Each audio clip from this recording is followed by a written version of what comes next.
I was only a young captain, and he introduced me to Jackie Cochran. She took me to a general's dining room and barged in, like she owned the damn place. And here I'm a little lowly captain, all these generals are glaring at me, and I said, "Gee, what do you do?" That's the first time I got exposed to Jackie Cochran, and she was a piece of work, I'll tell you.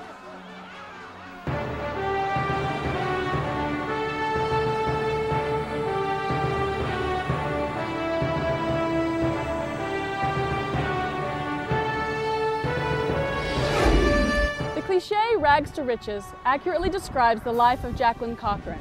Born into crushing poverty and orphaned shortly after, not even Jackie knew her true age. Armed with not so much as a birth certificate, Jackie took on the world and won, setting more flying records than anyone since, male or female, and going on to become the first woman to fly faster than the speed of sound. Prior to her record-setting flight, Jackie formed a successful cosmetics company, married an American millionaire, founded the Women's Airforce Service Pilots, known as the WASPs, convinced General Eisenhower to run for president, and pushed for the early testing of women to become astronauts, any one of which would have been an impressive accomplishment for a single lifetime. None of these, however, compared to Jackie's stellar career as a pilot and her many record-setting achievements. No one, except perhaps Jackie, would have ever believed the little orphan girl from Florida could go on to log such an impressive array of accomplishments. But to fully understand just how far she came, it is first necessary to understand just where she came from. Jackie Cochran was born in and orphaned at birth, and she was born into a life of incredible poverty. When she was a child, there were times in her life where she was too poor to even own a pair of shoes. Some of Jackie's earliest memories include an unshakable determination to free herself from the grinding poverty that surrounded her. When Jackie was 11, she apprenticed herself to a hairdresser and began sweeping floors and shampooing hair. By the time she was 14, she had selected her name, Jacqueline Cochran. She selected it out of a telephone book and fully trained herself as a hairdresser, then set out to win her fortune. Unbeknownst to Jackie at the time, her decision to become a hairdresser would provide her the opportunity to conquer poverty and propel her toward her flying destiny. She then went on to start and found her own cosmetics company, Jacqueline Cochran Cosmetic Company, which proved to be extremely successful. And then Peggy Rex, a very wealthy woman, was employing Jackie as her hairdresser. And she was having a very nice dinner party one night, and one of the female guests was not able to attend, and that was to be Floyd Odlum's dinner guest. The son of a small-town minister, Floyd Odlum was a self-made man in the truest sense.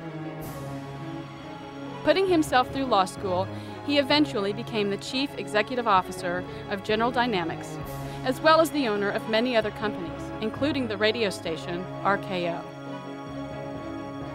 In addition to amassing his own multi-million-dollar fortune, Odlum was financial advisor to many of the era's richest men, including Howard Hughes.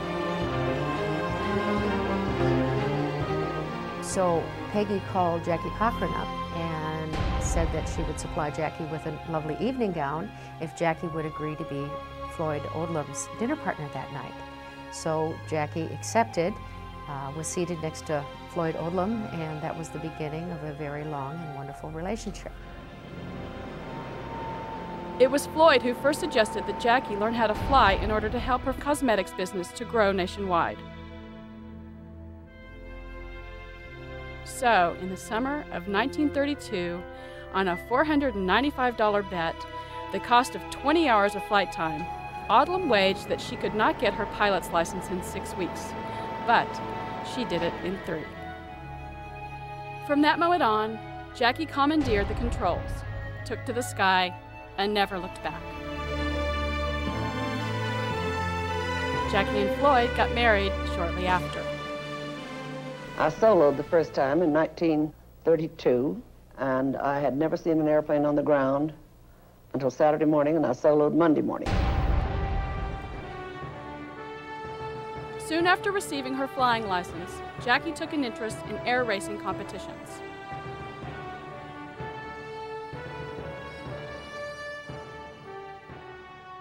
She entered the first Bendix Air Race in 1935, and although she did not win, she was the first woman to ever enter a previously all-male air race competition.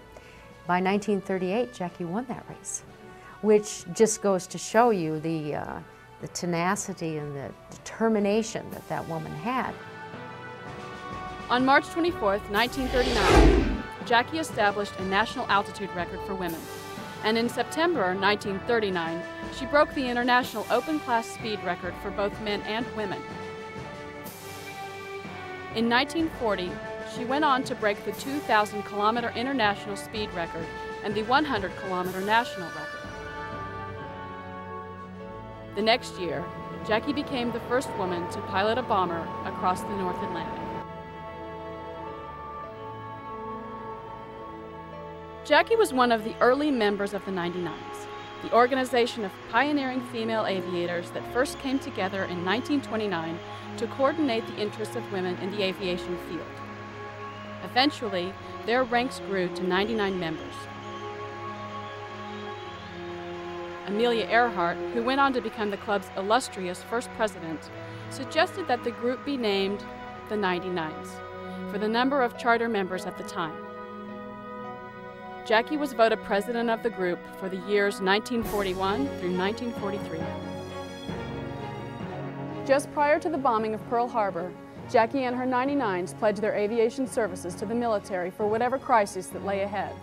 Seemingly overnight, the opportunity to serve the country in a time of war became a reality. I went to England in 1941. And the reason I got to fly to England, General Arnold called me one day and he said, "Jackie, how would you like to fly some bombers to England?" And I said, "I'd be delighted, roll them out." Then the British asked me if I could recruit some women pilots. And I recruited 40 actually, and 25 made the grade. General Arnold came over in June 1942 and said, "How about coming home and training a bunch of women?" I've been flying for 9 years, and it's always been as a sporting event with me and for my own entertainment. For once, I've done something that I feel is a contribution to a cause that I'm in sympathy with Great Britain. Jackie took the American contingency, dubbed the Pilots to Britain, overseas to fly as part of the Air Transport Auxiliary. When Jackie returned from England in 1942, she immediately put the first Women's Air Force Service Pilots class into full swing. By July 1943, Jackie was appointed to the General Staff of the U.S. Army Air Forces and directed all phases of the Women's Air Force Service Pilots program, or the WASPs as they came to be known.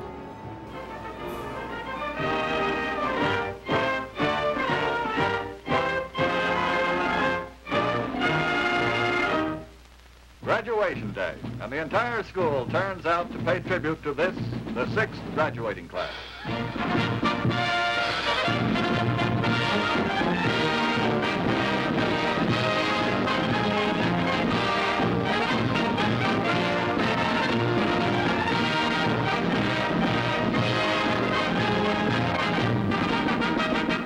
On the reviewing stand is General Isaiah Davies, Commanding General of the 34th Flying Training Wing, and Miss Jacqueline Cochran, America's #1 feminine flyer. Following the review, the graduates are congratulated by General Davies for their 6 months' work.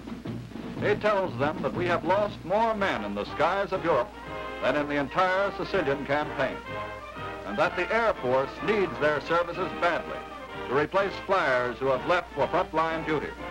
Afterwards, Miss Cochran, National Director of Women Pilots and Special Assistant on the General Staff of the Army Air Forces, stresses the tremendous responsibility each graduate has to the Air Forces and to the girls who will follow them. As long as they work well, the job of training women pilots will go forward. Miss Cochran, more than anyone in the Army, is responsible for what is taking place. For it was she who first envisioned the use of women pilots and the need for the school, and by her initiative and enterprise turned it into a reality. Today, She divides her time between the Pentagon and Washington, Avenger Field, and the various bases where the WASPs are stationed for operational work.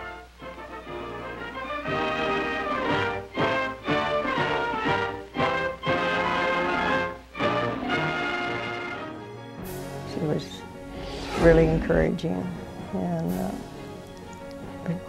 you know, for anybody flying, but particularly for women in flying, she really wanted to push them, and she did. Without her, I never would have been able to fly when I did, which the timing was excellent, and had I not learned to fly when I did, I wouldn't have been able to go into the WASP. Jackie wisely used the shortage of male pilots during the war to the women's advantage. I was on what was known as special assignment, and that was a group of 25 girls from my class and 25 girls from the class ahead of me, a month ahead. And then the 50 of us were divided into 3 groups and went to B-17 school, B-26 school, and C-60 school. Through Jackie's leadership, the WASPs forever dispelled the misconception that male strength was necessary to pilot aircraft. She had a goal, and that was for women to fly military airplanes. And she was probably relentless pursuing it. And she had to convince the right people, and so she did finally convince Hap Arnold that women can fly. The WASPs flew the giant B-29s and towed targets for anti-aircraft training. We were the first ones in the big airplanes, and we couldn't even tell our parents what we were flying. They flew searchlights at night, simulated strafing missions, laid smoke screens, and flew photographic and radio-controlled missions. During the WASP, that was business, and she was at the bases on business, and she would talk to us, but more than anything, she was there to find out if we were doing the job and how we were doing it. She knew exactly what we were doing, and I know that she was proud of what we were doing.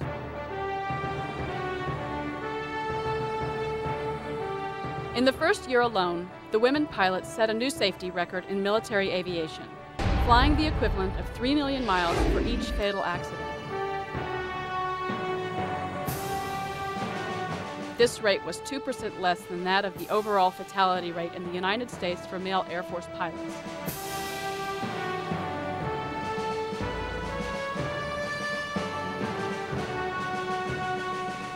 They did an excellent job. They were very good pilots. But at the end of the war, they were thanked for their services and they were let go. And from that point, there were no women pilots in the military until the mid-1970s.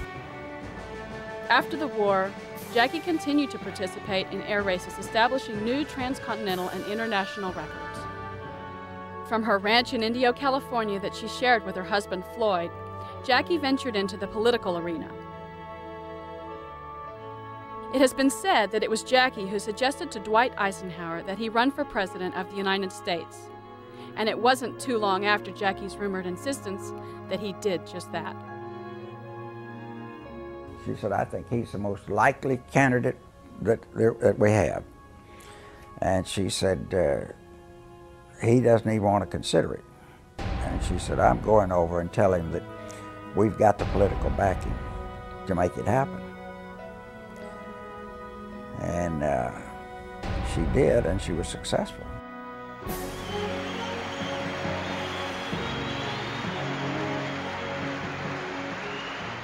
Eventually, Jackie became known for entertaining high-profile people at the ranch in Indio. She never used General Eisenhower for anything. She had great respect for him, even when he was president, even after he was president. When he used to come down to the ranch and live in the guest house and wrote his book. And he enjoyed that environment because, you know, her place was beautiful, and it was nice. Gosh, the list would go on and on. But ambassadors, you know, people from all walks of life, and again, some of the most affluent people in the world. I've been sitting there visiting with Floyd, and the phone would ring, and it was Howard Hughes consulting with him on some enterprise he wanted to get involved in. A lot of Jackie's power did come from Floyd Odlum because of the wealth that he brought to that relationship. And Jackie did use that to further her goals and her aims and to further her position. She had no qualms about flaunting her power. They had something going on all the time. Skeet shooting, horseback riding, or golfing, tennis. There's always some activity. Jackie's interest in flying only continued to grow. By the early 1950s, women were starting to fly and set records in jets. Jackie was eager to get in on the action.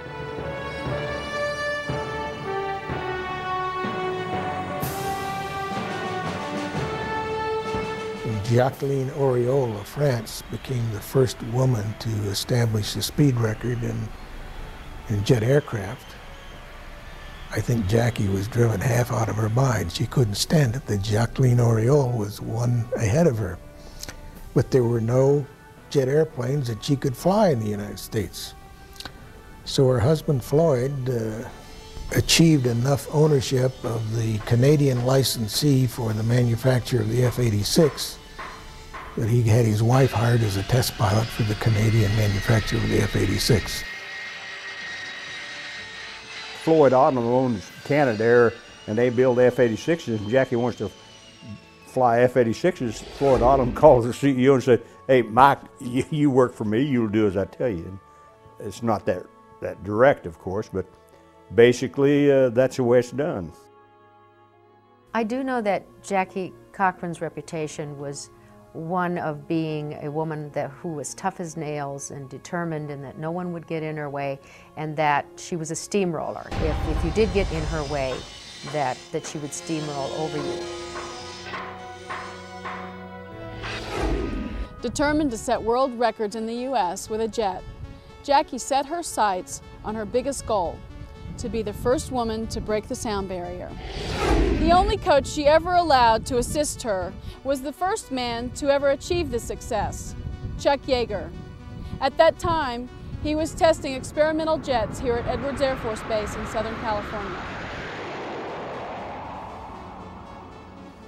I think Jackie chose Edwards Air Force Base as the base for doing so many of her record flights, both in early 1950s and early 1960s again. This is where the action is. This is where the nation's flight testing is accomplished. You have a 12-mile long runway in case things go wrong, and you have flying weather where you can fly 360 days of the year. The Air Force had its own way of doing things in that day, and there were buddy-buddy people at Edwards, and Jackie Cochran was in that loop. And the generals and Jackie got along very well, and her husband bought her the rides. The Air Force was also aware that Yeager was the man, the only man for the job. Jackie's reputation for being fiercely independent and outspoken was very well known. No one at Edwards was eager to take responsibility for her training and attempt at the sound barrier. With Yeager in charge, however, it was believed that Jackie could at least be managed. The first flight that was scheduled, Jackie showed up more than an hour late on the flight line, and Chuck Yeager met her at her car and said, "We're not flying today. I told you to be on time, and if you can't be on time, then this project is over." After that, Jackie was never late one more time, and all the time she flew with Yeager. When she got involved with the F-86, and before she could get in the F-86 to set records, and she had to learn to fly jets, so that fell on my back to check her out in T-33s, learned how to taxi a jet, how to fly a jet, and it's a little different from prop airplanes. She was a good pilot and made excellent landings, and she learned very fast. You talk to General Yeager, when you read the notes that he took during her record flights when they were here at Edwards, he kept in effect a daily flight log. And in it, he spoke the truth, exactly, straightforward, as Yeager always did and still does. And there, he very brutally analyzes her flying, and he respected it. He said, you know, she did very good today, landed just a little long, but handled the plane well. Flew an ideal pattern today. And it was very obvious all the way through that he respected her flying skills. This is what it takes to get along with Chuck Yeager.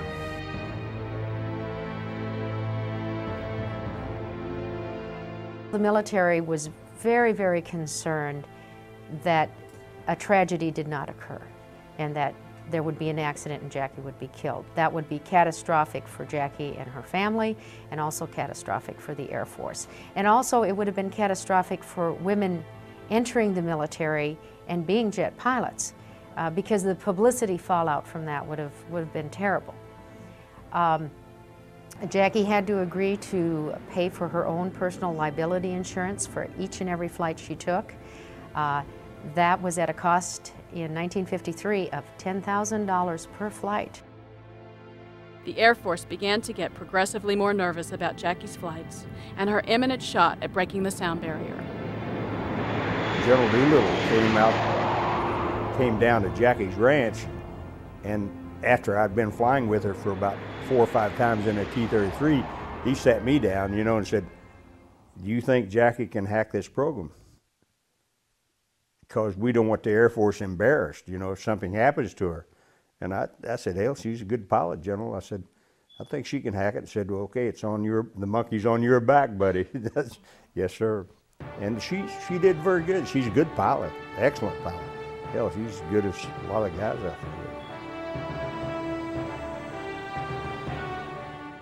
You have a challenge when you go out, and there's certainly some programs you're on, and you know there's a real high risk factor involved. And I have to tell you the truth, you end up with a little concern, you know. You're wondering how the day's going to pan out. And especially when you've seen as many people clobbered as I have. You think about Edwards Air Force Base, every street up there is named after a dead test pilot except one, and that's Yeager Boulevard.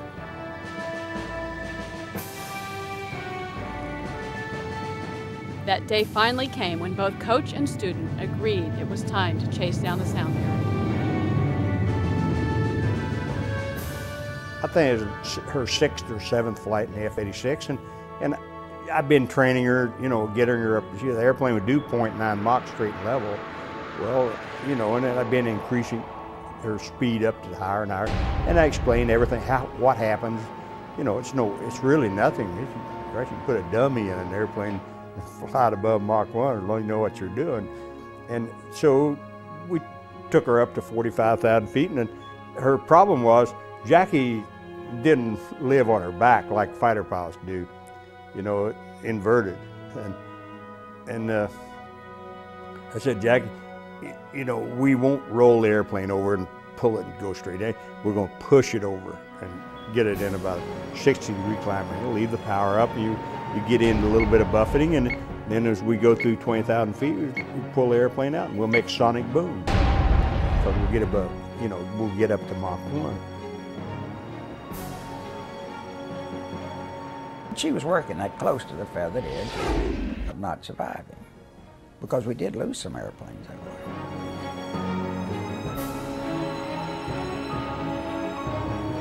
She did as she was told. I was just sitting back watching her and flying her wings. She did everything she was told to do. Most of the test pilots have a master's or a doctorate before they even go into test flying. And here was Jackie with not even a high school diploma, and she was flying high-performance jets. She must have been an extremely intelligent woman to be able to accomplish that and not kill herself.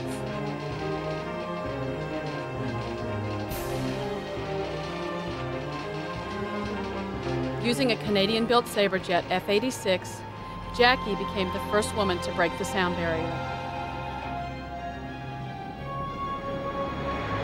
She later said that she felt as though she were flying inside an explosion, and that while she could hear and respond to Yeager's commands, she could not hear the sound of her plane.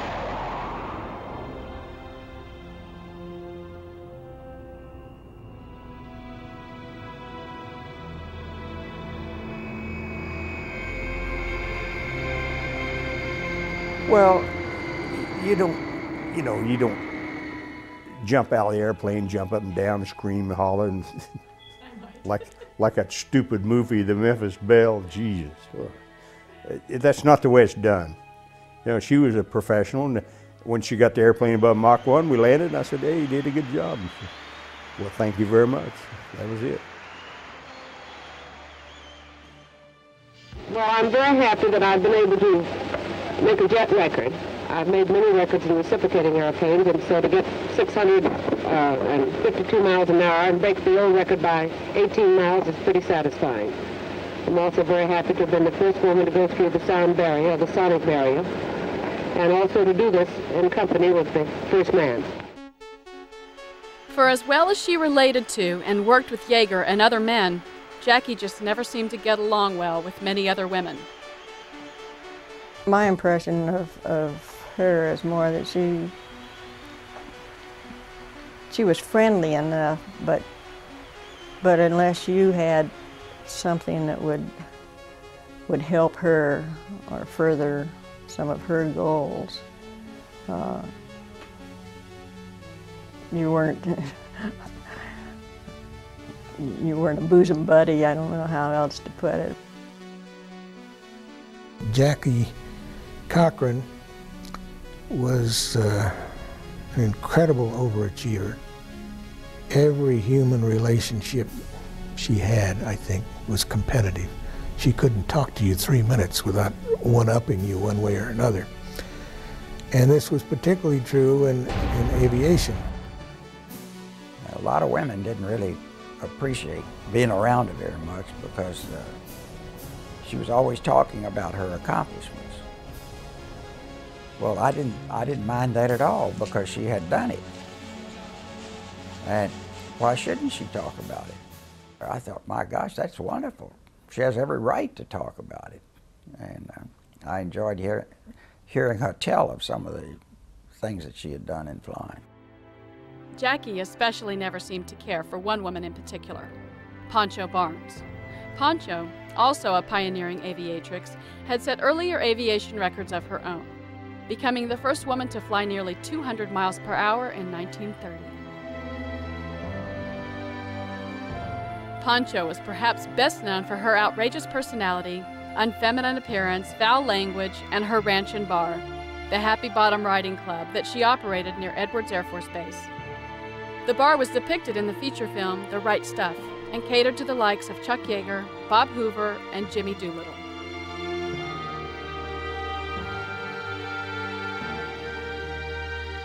Jackie Cochran and Pancho Barnes were arch enemies.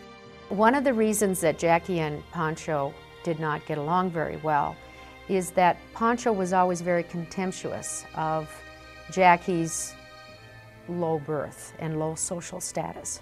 She always referred to Jackie as the swamp baby in a very demeaning manner.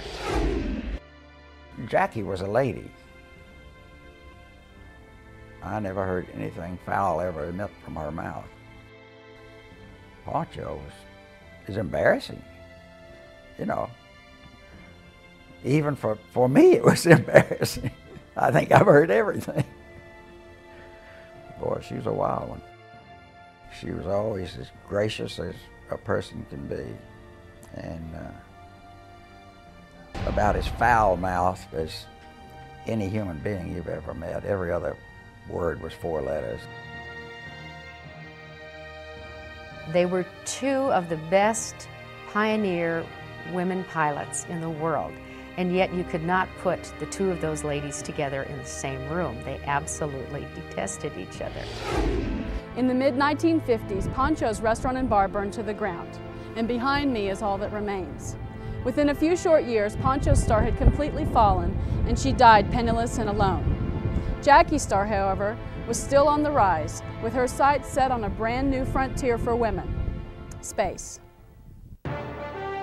Jackie went on to become increasingly active in aerospace research throughout the 1950s.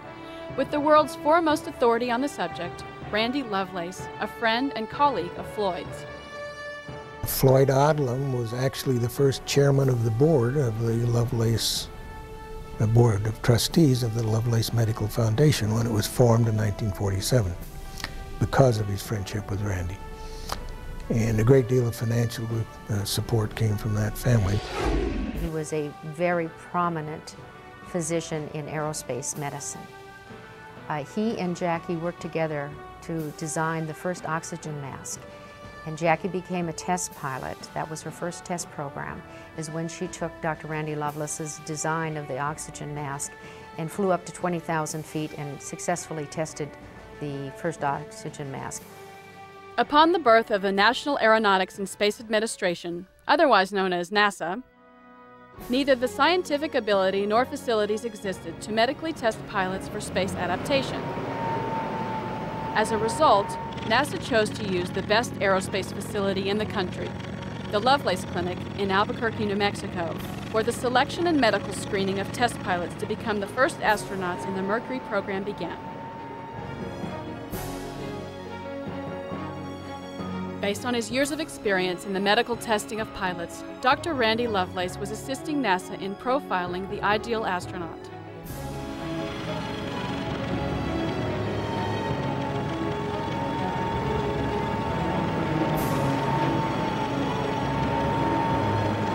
When we went through the early agonizing tests, one of the places we had to go was the Lovelace Clinic, and I continually say that's where all the sick doctors were with these very well patients, and they probed everything they could probe.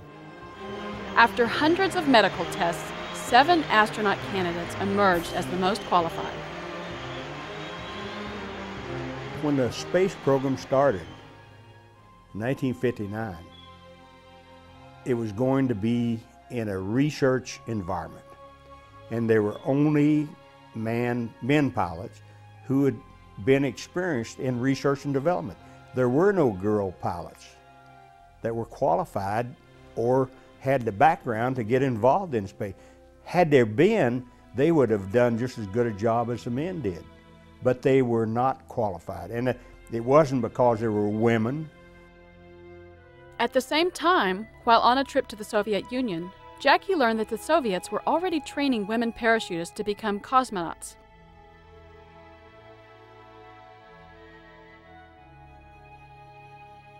However, the same was not true in the U.S., as women were not among the Mercury ranks, because female pilots had not been tested. As a result, Jackie began a small but concentrated effort to get women tested for their suitability in space as part of an aerospace medical experiment. Randy and Jackie and Mary and Floyd were frequently together, and they were fast friends. And when Jackie realized that there was increasing and real interest in candidates for the space program, naturally she thought, why not women? And I'm sure she became a burr under Randy Lovelace's shirt until he agreed to try. Dr. Lovelace and Air Force Brigadier General Donald Flickinger eventually agreed, and women were put through identical tests that the men had undergone. Jackie agreed to pay for the recruitment and the testing of female candidates. And I don't remember the names of the original 15 or 20 lady pilots who were brought here for examination. My recollection is that the women were equally qualified with the men candidates, and they were just as tough psychologically, and they were just as qualified physically as any of the male candidates. They were pilots, and they were women of very evident courage and very evident motivation. I'd say their motivation was just as powerful as that of the men candidates that we got to know. One of the female pilots, Jerry Cobb, as well as others, tested very well in all of the Mercury 7 tests. Cobb went on to assist in the selection of 13 women, who became known as the Mercury 13. Lovelace surprised many people when he concluded that the women had tested better than the men, by having better reflexes and more efficient oxygen consumption, both of which are essential for space travel. And then suddenly we hear about some people who went out to the Lovelace clinics and women. I think it was Jerry Cobb and some others. And they felt they were candidates for the space program. They were really, what they were doing was comparing their physiological being with the ones of us who had been through there. And someone, and I think it was some doctor, gave them the feeling that they were being candidates for the space program.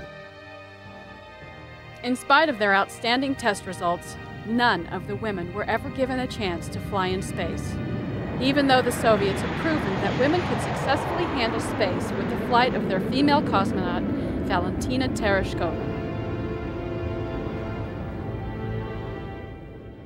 One had to be a graduate of an accredited college or university, have an engineering degree, had to be a graduate of test pilot school. And there were no women that were accepted in test pilot school at that point in time. So it was ludicrous for them to think they were eligible. Somewhere along the line, NASA decided they had to take an official position, and the program was squelched. They could get no funding, and Jackie couldn't pay for it forever.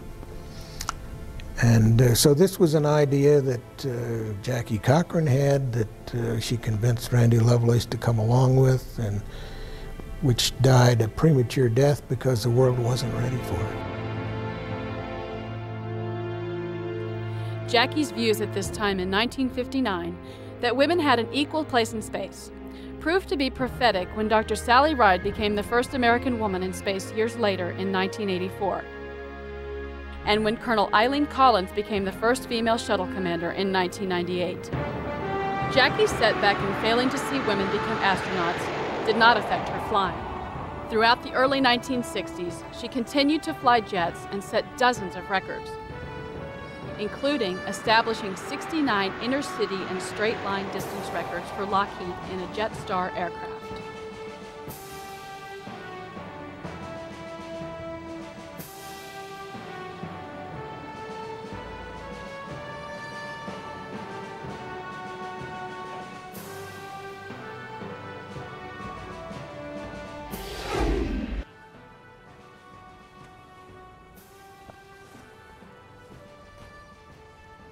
In the early 1960s, with Floyd Odlum on the board of directors of both Northrop and Lockheed, Jackie was able to test pilot the fastest jet fighter of the era, the F-104 Starfighter. Then, in mid-May 1964, while flying an F-104 just like this one, Jackie became the first woman to fly over Mach 2, which is twice the speed of sound. Northrop hired her as a test pilot and paid her a salary, which she donated to the Air Force Association. But that makes it legal for her to fly airplanes that are being built for the military before they are delivered to the military. They belong to the company until they are delivered to the military. Jackie, as a company test pilot, flew them. Same way as the F-104. Lockheed hired her as a 104, and they were building F-104Gs, and she's smoking around at 2.2 Mach, and she had the capability of doing it. In 1963, Jackie set the 15 to 25 kilometer course record in a Lockheed F-104 Starfighter, going over 1,200 miles per hour. That same year, she broke the 100 kilometer course record, again with a speed of over 1,200 miles per hour. On the 104, I had 5 records, 3 one time and 2 another time, a year apart. And people think I've had a lot of time in the 104. I've had a total of, if I stretch my imagination, 50 hours with 5 records. And the fastest one was 1492, I think, or something. Anyway, I made one run that was 1507. That next year, she began resetting her own records in Lockheed's F-104G Starfighter.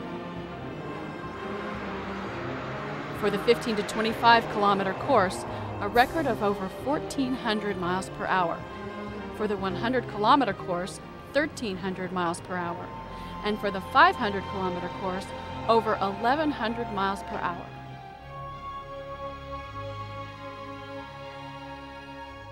I couldn't really say exactly how many records she's accomplished or how many of them are still there, because there were so many.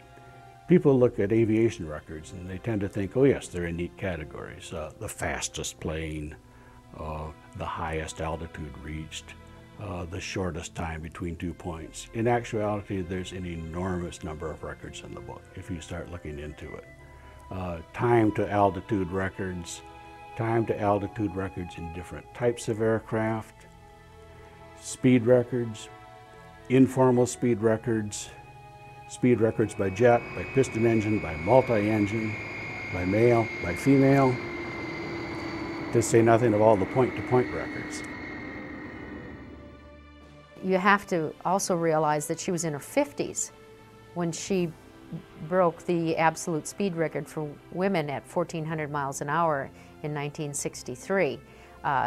Air Force test pilots in their mid-50s were not flying high-performance flights like that.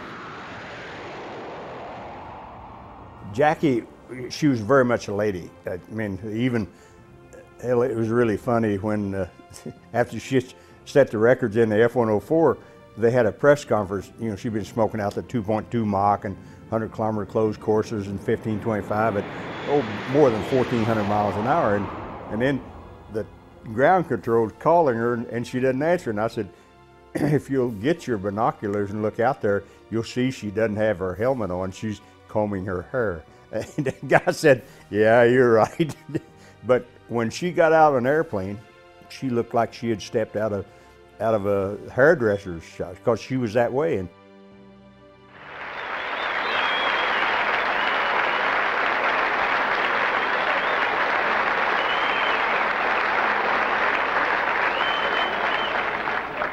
Ms. Cochran, on behalf of the Cadet Wing, and for your tremendous contributions to aviation, and also for the mementos which you have presented to our school, we'd like to present you with something that means a lot to us, and that's the Saber Plaque Award.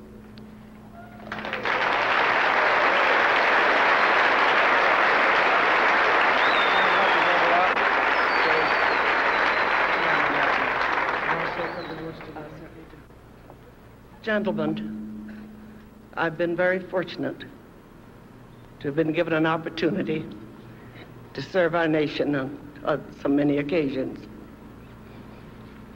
And long period during the war, as General Arnold was my boss. I can't talk today. These are two of the most important things that's ever happened in my whole life. Thank you.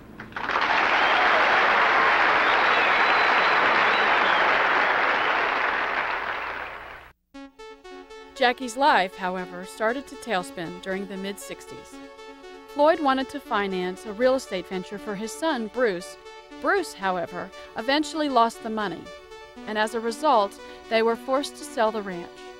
Though Jackie and Floyd were not ruined financially, the well was beginning to run dry. Jackie was devastated at having to sell the ranch. Bruce Odlum later committed suicide. It was really a hard time, I think, for Jackie. And she ended up by not having the finances to do anything. She had a pacemaker, and she had 4 or 5 of them, and she had to quit flying.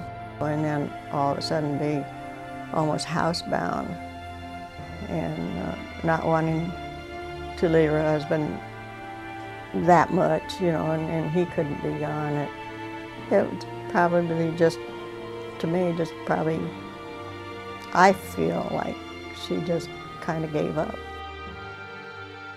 I think the last time I saw Jackie was at Jimmy Doolittle's 60th wedding anniversary. I went over and said, "Jackie, how are you?" And she looked at me like this. And I said, gave her my name. And then she, "Oh, yeah. But then she didn't recognize some of the other people. And I felt that senility had taken over, or Alzheimer's, which nobody talked about back then. I guess she went downhill pretty quick after that. Basically, Jackie you know, time has passed. You don't read a hell of a lot about the Wright brothers either today, you know, or you don't read a lot about me, or who at the time it was, you know, good news, but today it's not news. And hell, if you're not on drugs and don't rape women between fights, the press isn't interested in you. Jackie Cochran lived her life in a way that made achieving goals look easy. The truth is, she never took no for an answer. She persisted in the face of harsh adversity. Though she never finished high school, she read, listened, observed, and acted on her beliefs and her dreams. She believed in mental toughness, in hard work, and in God. As a result, she lived her dream and expanded the frontiers of aviation for everyone, men and women. It's easy to say that Jackie Cochran accomplished a lot in the air in the question of records, distances flown, speeds she reached, all of the firsts that she did. This is all on paper. These are the records. Count the number of her trophies. They're phenomenal. I think probably what's more significant is that Jackie Cochran showed the way a woman could go. It's probably pat to say that she was an inspiration to the feminine gender, but she certainly was. Some people felt that she was a prima donna, but she was a very shrewd woman. And I think any time in history when women open the doors for other women and make great strides, it's always a very powerful woman, a woman who's very ahead of her time. And these are mavericks. There are women pilots in there that were role models for me also, as well as the men, the Women Airforce Service Pilots who flew during World War II. They were civilians, but they flew as ferry pilots here in the United States to support the war effort while the men were overseas flying in combat. So they were by far my #1 role models. It doesn't make any difference what the shape of your reproductive organ is. That's the kind of pilot you'll be. Jackie was good. She was as good as the guys were. And being a woman, that didn't make any difference. At the time of her death on August 9, 1980, Jackie Cochran held more distance, altitude, and speed records than any pilot, alive or dead, male or female. She urged people onward and upward in pursuit of excellence, their dreams, and a better humanity. Though she never had children of her own, Jackie had a distinct message for the next generation of aviators. In Jackie's own words, she said, "Flex your mental muscles and get cracking under your own power. Derive emotional satisfaction from a good try, and then another, and still another if the first ones fail. If you will open up your power plants of vitality and energy, clean up your spark plugs of ambition and desires, and pour in the fuel of work, and still more work, you will be likely to go places and do things. I have seen most of the rest of the world, and what we have here in the United States, good, bad, and mediocre taken into account, is the best the world has to offer." Jackie Cochran not only secured a permanent seat for women at the tables of aviation and spaceflight, she set an example for people everywhere to dream big and reach for the stars.